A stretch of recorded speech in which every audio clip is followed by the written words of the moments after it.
Today on TFL Bike, we are talking about some of the best used bikes you can get, and we picked 5 popular categories of motorcycles. That is sport bikes, naked bikes, cruisers, dual sports, and touring bikes. And I have Brendan here because this guy is an expert when it comes to used vehicles. Yeah, pretty much an expert when it comes to anything used with a motor in it. Motorcycles are kind of my own little side passion that I don't speak about enough, I think. I've been riding for over 20 years, and I love everything to do about them. Yeah, and it's especially good when you can go out there and find a good deal on a used motorcycle. Now, right now here in Colorado, the weather is pretty rough. But that doesn't mean we aren't thinking about motorcycles, and if we can't be riding them, we like to think about shopping for them. So that's why in this video, we're going to entertain ourselves a little bit since we can't be out there riding. We're gonna shop for some bikes, and we're gonna start out with sport bikes. And this first motorcycle on this list is one that came from Alex. He's out of town right now, but I went ahead and asked him for his thoughts on a good used sport bike. And tell me about it. Yeah, so he recommended the GSXR 750, or don't people call these the Gixxers? Yep. Yeah, and they've been out since 1984, and newer ones can be found for around $8,000. And I mean, you're talking a bike that you can even get for $13,000 if you wanted to get a brand new one. But again, today we are talking specifically about the used bikes, so you can get a pretty big discount off of that new one. And now keep in mind, these have been mostly unchanged since 2011. So if you buy something that's a little bit older, just know it's going to be pretty much the same thing as what you'd get new on a showroom floor. It's mostly just going to be different colors. So finding a lower mileage, one that's a couple years used for a lot less than that $13,000 price tag new is a pretty decent deal. And you can find them around $8,000 pretty easily. Through this video, we're gonna pull up some examples of bikes that we see for sale close to us here in Colorado right now. And I've got right now pulled up a 2022 GSXR 750 for $9,000. Let's see, how many miles on it? Just over 4,000 miles, which is nothing. It's got a couple minor modifications to it. Looks to be a really clean, good condition bike. And for that amount of money, that's pretty cool because these have 128 horsepower. So of course, an inline 4-cylinder, 6-speed transmission. They're pretty light bikes, about 419 pounds curb weight. You get Brembo brakes on the front, so it's got some pretty nice components. To be fair, you know, part of the fact that this bike really hasn't been updated a lot is it looks a little dated. Alex specifically told me to make sure to mention that the Gixxer is ugly. Now, that's a matter of opinion. Beauty's in the eye of the beholder, right? I'm sure there are some Gixxer owners out there that would disagree with that statement, but I think that maybe the general consensus is people don't find it to be the most attractive sport bike out there. Safe to say it's definitely got a bit of a dated look to it because it hasn't been updated a ton. And also because of that, there's not a ton of electronics in this bike that we're seeing in some other newer sport bikes. But because you can get what is really a fast, reliable, solid, fun sport bike for that amount of money on the used market, it's a pretty good deal. Of course, there's a lot of other really great options out there, which hopefully you guys will talk about a little bit in the comments. But we're going for some of our personal top picks. And for the next category, we have naked bikes. Yeah, and so naked bikes, we are going to talk about the MT-07. Now, this is a bike that retails for only $8,200, so it's, again, a pretty darn affordable bike right out of the chute. But if you're looking on the used market, you can get a pretty darn new one for like $5,000. And our favorite is the 689cc CP2 Twin. Yeah, that motor we talk about all the time. It's a fantastic engine.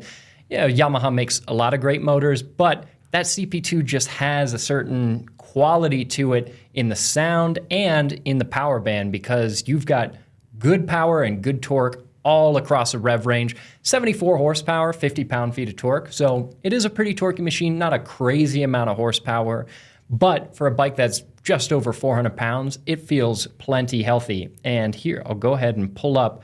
But here's the thing. Does it have just the standard forks? It does, yeah. You don't have the craziest components on it. If you want to step up, you can go for an MT-09. You'll get more power, a 3-cylinder, The CP3, also a fantastic engine, and you'll get inverted forks, so that's a nicer bike. But if you're looking a little bit on the more affordable end of the market, MT-07, or going back even further to the FZ-07s before they renamed it, these are some pretty affordable, fun bikes. And here I have one pulled up for $5,500. It's 2015. Looks to be in pretty solid shape. And these are the kinds of things that you can find all day long. There's a lot of parts available for these bikes if you want to modify them. There's quite a few people out there that turn these into stunt bikes because even from the factory, the way they are geared, they're happy to rock that front end up. So it's a super fun bike to ride. Well, and not only that, I really like the naked category, to be honest with you, because it gives you that same performance as a sport bike. But you get rid of all those plastic fairings, which I'm personally not a huge fan of. That's just my opinion. It kind of harkens back to like the old school sport bikes back in the day where they would just strip them down to make them as light as possible. And I just think that's so cool. I mean, even these, they are still lighter than some of the sport bikes out there because they don't have those plastic fairings on them. Yeah, it's a pretty minimalist bike. And if I could take my pick of anything on this platform, the XSR 700 is a really great looking bike. So it takes this general idea and makes it a little bit more retro and, to me, cool to look at. But the XSR 700s are on the more expensive side, so it depends if you really want to spend that extra money. You can turn even an older FZ into a pretty cool looking bike if you want to swap out the headlight and change up the looks of it a little bit and save some of that money. But all around, just a really good bike. Now, this next category might be yours and mine favorite. We're going to talk about some cruisers, and that's kind of more my forte and what I'm into. And you had picked the Harley-Davidson Sportster as your favorite used one. And, you know, previous gen Sportsters are pretty darn affordable. I mean, we're talking like $2,000 as an entry point for some of these bikes. And now these aren't the biggest cruiser bikes out there. And so I just wanted to add in also pretty much any of those old Japanese bikes that are from like the last 20 years. They all pretty much look the same. They're just generic cruiser. And I think you can pick those up for a similar price point. But if you're a wider individual like me, it might be nice to have that wider seat. But I totally get your pick on a Sportster. Yeah. Because there's just nothing that sounds like a Harley. Oh, we did a whole video on some of the Japanese cruisers that are around for next to nothing as far as money goes, and they're reliable, they're comfortable. So that's a fantastic general category of bike. But our personal favorite, at least between Alex and I, is the Sportster because they've been around for such a long time. It really has that classic American V-twin aesthetic that only a Harley can have because they patented that sound. And these Sportsters are a dime a dozen. Here I have a 97 Sportster 1200 with a fair number of miles, about 50,000, but it's $1,200. It looks to be in pretty good shape. The guy selling it says it needs a clutch and a battery. So assuming that is all it needs, and these are solid motorcycles, that Evo motor that's in this Sportster, it is a 1200. That Evo motor has been around since '84. It's not hard to find parts for.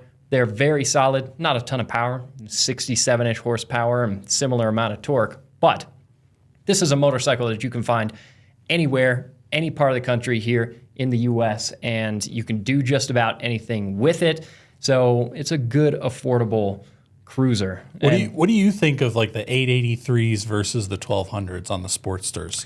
Would you go for the 883? Is there not enough benefit to going with the smaller motor? The 883, if you're coming off of a 1200, the 883 feels pretty underpowered. If you can get a really good deal on an 883, then maybe it's worthwhile. I think I would say it's worth holding out for a 1200. Now, $1,200 for that last 1200 that we were looking at is really cheap. A lot of them are more in the $2,000-$3,000 range.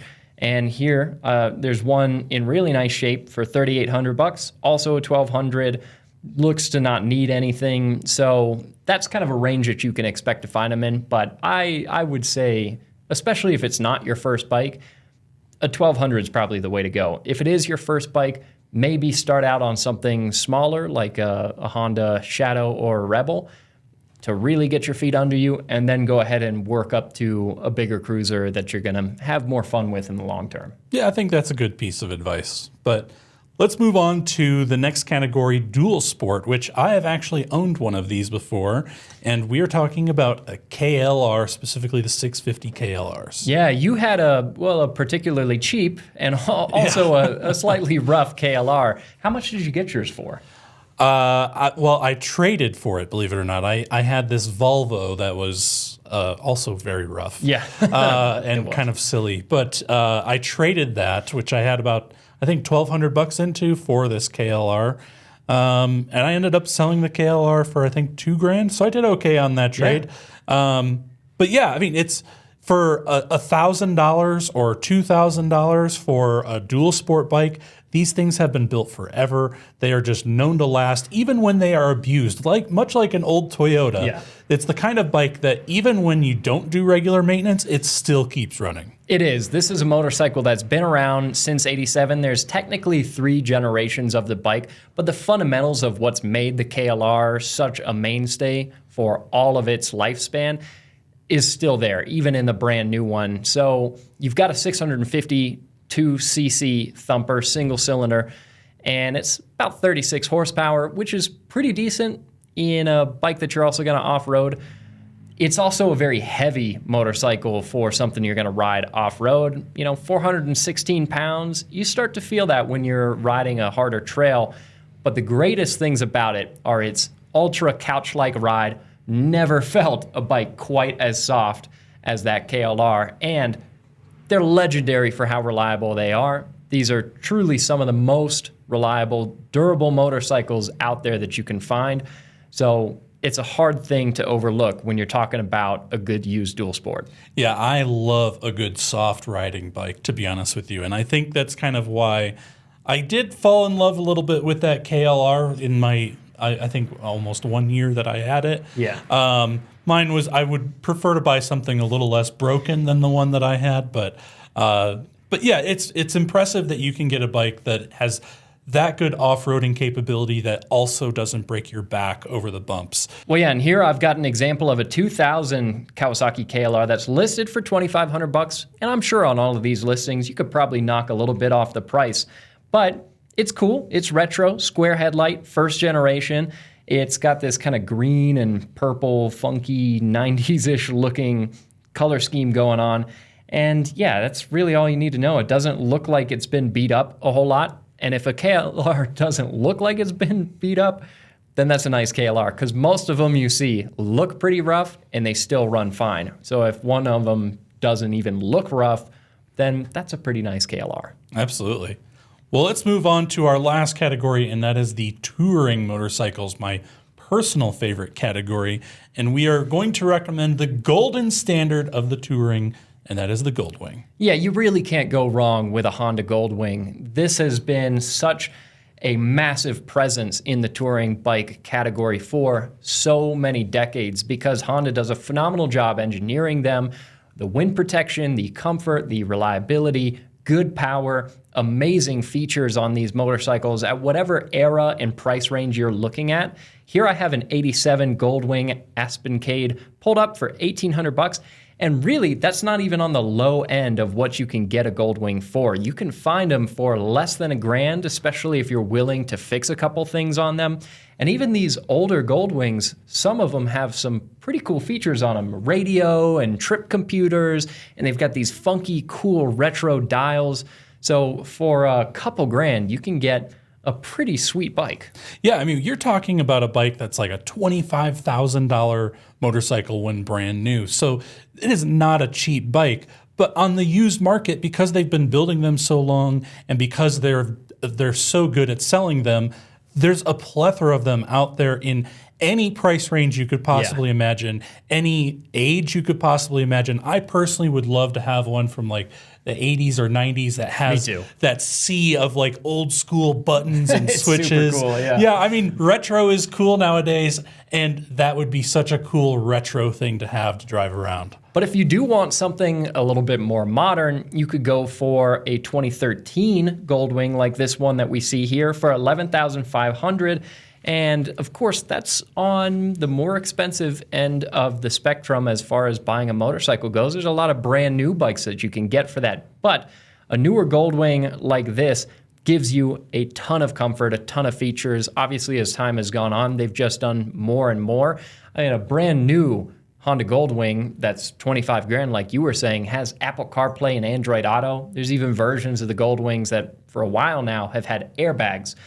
So these bikes have as much tech and comfort features as you could possibly ask for in a motorcycle. Just really depends on what era you're looking at, what price range you're looking at. You can find a Goldwing that's going to fit that. Yeah, and this is the bike. If you want to do the Iron Butt Challenge, I think there's no better bike. Be hard-pressed to find something better than a Goldwing to do that on. Now, that is our fifth and final official category, but Brendan and I love classic vehicles. We do a lot of stuff on TFL's Classics channel with automotive, and because we're into old school stuff, both of us have a pick that we wanted to mention as far as classic motorcycles goes. And for me, my favorite classic motorcycle that you can find anywhere at really any price, but usually pretty cheap on the used market is the Honda CB. You could get a CB 750, you could get a smaller CB. I have a CB 750, was my first bike, and you can find them for $2-3 grand all day long. Great looking bikes. There's a ton that you can do with them. They're fun to ride. There's a ton of history behind them. So that is a phenomenal option if you want to get into a vintage motorcycle.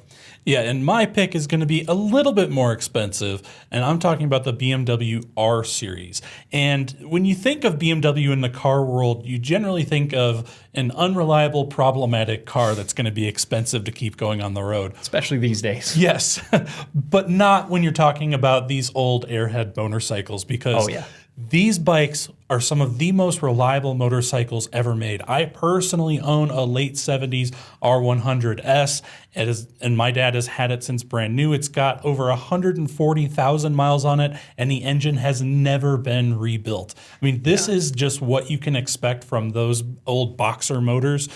I mean, they're very smooth, they're very comfortable, and this is kind of like their early attempt at making a sport touring bike. So it does have some sporting intentions as well. And I mean, I think they look great too. They are. They're really iconic motorcycles. You can attest to the reliability, as you just said. And they are great to ride because they're torquey. They're generally, especially from the factory, pretty quiet. So it's not going to offend anyone, but it's a great looking motorcycle. You've got those awesome toaster box gas tanks, which, depending on what year, they've changed a little bit over the years. But it's a very iconic looking motorcycle and something that you can find. I wouldn't say they're quite as easy to find as CBs. Maybe that's more my algorithm in searching, but I mean, I've seen them for as low as $5,000. Now, in that price range, you're probably going to have to fix a few things on it. But my girlfriend, as her first motorcycle, got a R75, so a 750 1975 Airhead for $3,000 or just over, which is a pretty good deal. Had a couple oil leaks and needed the carbs tuned up a little bit. But it's still a solid bike. It's a good runner. It looks good. So you can find them on the cheaper end, but not as easily. Well, and I will attest to, you may be worried on some of these classic bikes about parts availability and maintenance. And on either of the ones we're talking about, you don't need to worry about that. I mean, I've had mine since 2018 now, and anything that's ever broken on it, which isn't many things, parts are easy to come by. I mean, even like the turn signals, body panels, stuff like that is all still available. And the same with the Honda CBs. Yeah. Parts are plentiful and available and cheap. Now, let us know what your guys' picks are in the comments down below, because of course this list would be different for anybody that's working on it. These are our personal picks of some great bikes that you really can't go wrong with in any of these categories. And that's all for this video. Thanks to Brendan for helping me out with it. Yeah, it was good to be on the channel. Enjoy it, guys. Take care.